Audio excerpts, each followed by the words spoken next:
Paano daw ba ginagawa yung mga ganitong video?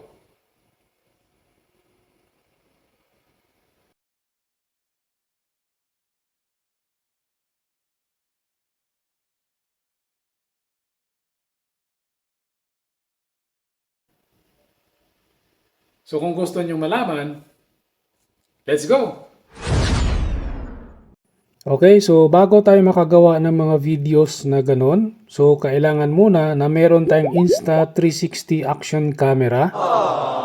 Oo, kasi exclusive lang kasi yung template na yon, or doon lang natin yun makikita sa Insta360 application or yung studio. So kung meron kang Insta360 action camera, so syempre meron ka ring Insta360 studio or yung application para nga doon natin i-edit yung ating mga videos na nakuhanan ng ating Insta360 action camera. So ulitin ko, exclusive lang yung mga template na yon dito sa Insta360 Studio or application. So wala po tayong makikita ng mga template na yon sa ibang mga video editing application kagaya ng CapCut, InShot, VN, Filmora at marami pang iba. So kailangan meron tayong Insta360 action camera.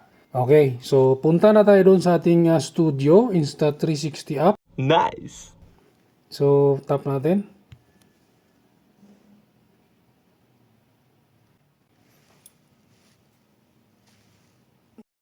Then, itap natin itong album.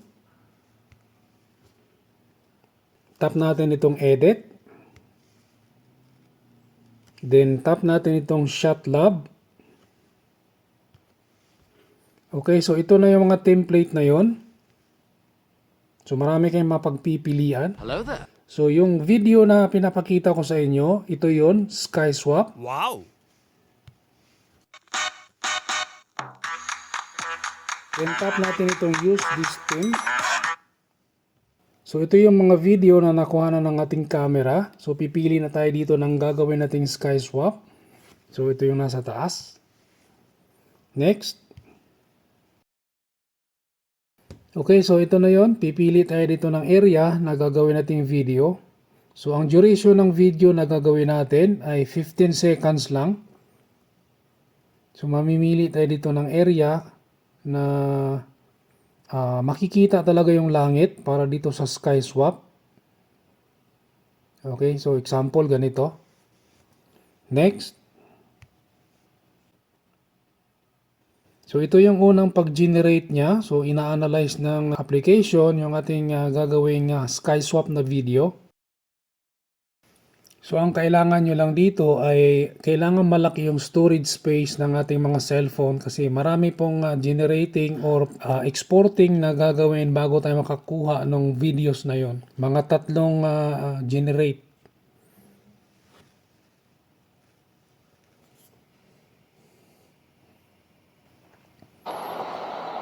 Okay, so tapos na. So itap natin dito yung aspect ratio kung saan natin gagamitin yung video na i-generate natin or i-create natin.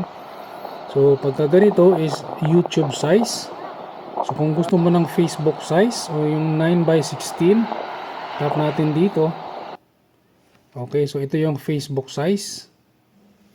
Then itap natin itong custom. Yan, para ma-customize natin yung viewing. Yan. Pwede natin siyang ipihit-pihit. So ang kailangan natin dito ay kailangan makita yung langit para sa SkySwap.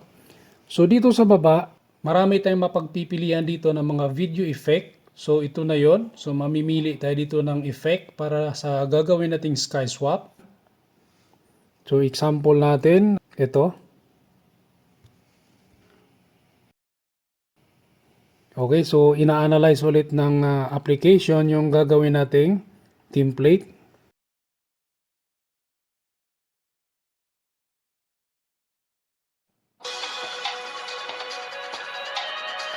Okay, so ito na yun. So i-export na natin. Press lang natin itong arrow sa taas. Then create a video. So kapag maliit lang yung storage space ng cellphone nyo, so maaaring maghahang siya dito sa part na to. So kailangan maluwag yung ating storage space. Okay, so ito na yung pinaka-final na process. So dito na natin i-edit yung video. So mamimili na tayo dito ng kung saang angle yung gusto nating i-view.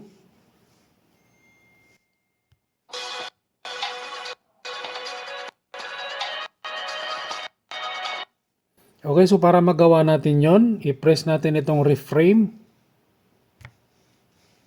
Okay, so dito, pwede nating ipihit-pihit yan.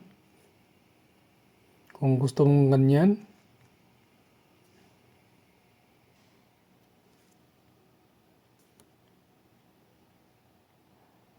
Okay, so tapos na. So i-export na natin. So ito na yung pinaka-final na process. So itudo lang natin itong resolution sa 4K, bitrate, so 150. So siguraduhin lang natin talaga na malaki yung ating storage space. Kasi high resolution yung video na to. Wow! Okay, so ganun lang siya kadaling gawin. So sana nasundan nyo. So maraming salamat sa inyong panunood. Huwag kalimutang mag-like, share, and subscribe.